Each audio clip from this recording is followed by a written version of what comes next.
चलो सखी न मिला जनक के आंगन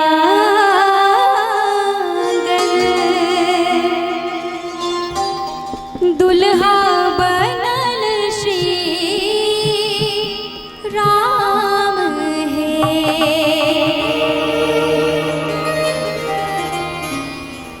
बड़ा सुंदर जगन पाहुन श्री रामचंद्र जी मिथिलांचल में आवे छथि, मिथिला में आवे छथि विवाह करे लेल। जतेक सिया जी के सखी सहेली सब छथिन ओ सब आपस में बात करे छथिन कि बड़ा सुंदर श्री रामचंद्र जी पाहुन बन के एलखिन है, चलो सब के भगवान श्री रामचंद्र जी के दर्शन करी। बड़ा सुंदर कहलखिन है, हे चलो सखी न मिला जनक के आंगन दुल्हा बनल श्री राम है। दुल्हा बनल श्री राम है। दुल्हा बनल श्री राम है। चलो सखी न मिला जनक के आंगन, चलो सखी न मिला जनक के आंगन दुल्हा बनल श्री राम है। दुल्हा बनल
श्री राम है।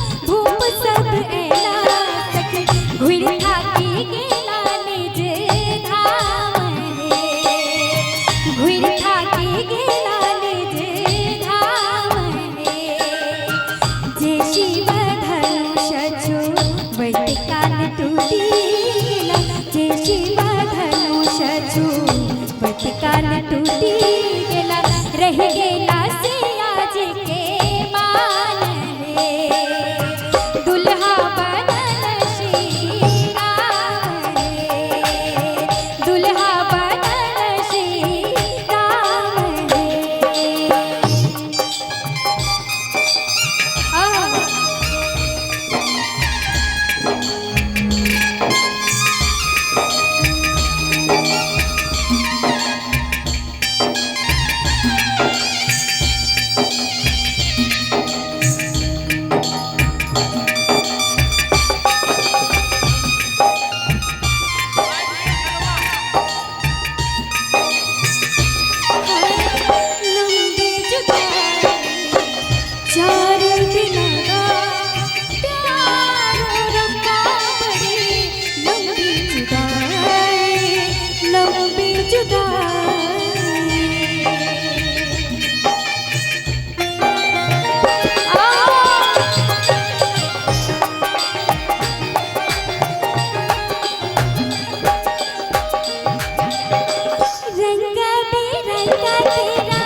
मिटी गेला, मिट गेला तीनो पाप रे, दुल्हा बनल श्री राम रे, दुल्हा बनल श्री राम रे। चलू सखी मिला जनक के आंगन, चलू सखी मिला जनक के आंगन।